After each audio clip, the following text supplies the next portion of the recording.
Welcome back. Now we're going to talk about Stokes' theorem. And what Stokes' theorem does is generalizes Green's theorem, or rather it's a higher dimension version of our Green's theorem.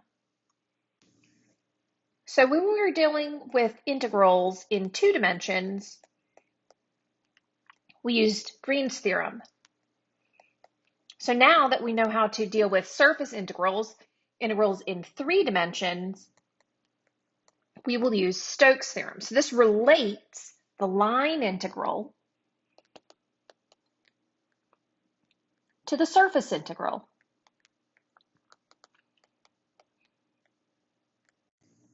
So the way we'll think about this is our basic line integral or path integral along some curve definition. So we will say that f dot dr, that was our definition for line integrals. So this may have represented some counterclockwise circulation. And we're dealing with a vector function parametrized as r, a vector field f along some curve c. So Stokes' theorem is going to equivalate this to the double integral over a surface of the curl of f dotted with ds. And this surface integral, this may represent the surface integral of curl. We're dealing with the curl of a vector field f over a 3D surface S. And we need to define curl in this instance. So one thing that I'm going to state here, we're going to define that the curl of f is equal to del cross f. So that reads as del or gradient cross f. So before we delve deeply into Stokes' theorem, let's do an example where we find the curl using this new definition, strange notation that we haven't likely seen yet. So as we've just stated, by definition, the curl of f equals del cross f. So let's see an example of what this looks like. We're going to find the curl of this vector field f. F is defined as x squared minus zi plus x times e to the zj plus xyk. So how do we set this up?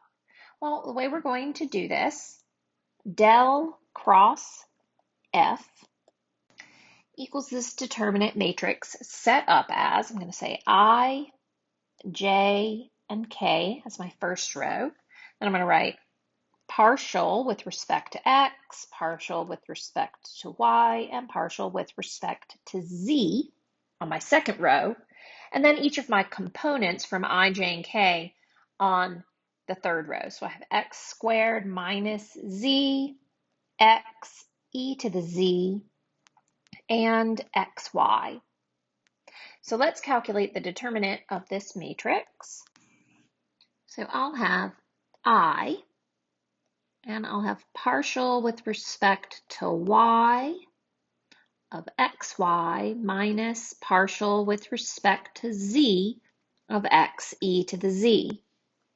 We'll have minus j, then I'll have partial with respect to x of xy minus partial with respect to z of x squared minus z.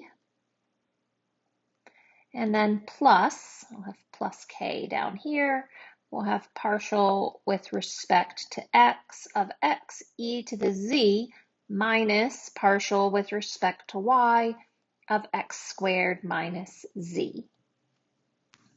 So this determinant involves calculating a few partial derivatives. So I've got I, partial of xy with respect to y gives us x minus partial of ex to the z with respect to z gives us x e to the z. So I've got minus j. The partial here with respect to x, we get y. Partial here with respect to z, we get -1, so minus -1 That's a plus 1. Then I've got plus k. Partial here with respect to x is going to give us that coefficient e to the z.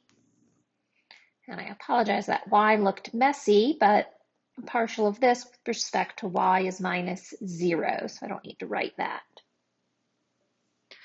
So this is my curl function, and I could clean it up a little. I could say x times 1 minus e to the z, I minus y plus 1, j plus e to the z, k. And that's my final answer. So that's how we calculate curl, or del cross f, the curl of a vector field. And we needed to know how to find that calculation because it is involved in Stokes' theorem. So we're going to come back to that. We'll circle around and we'll talk about that some more in the upcoming video which follows this. That was redundant.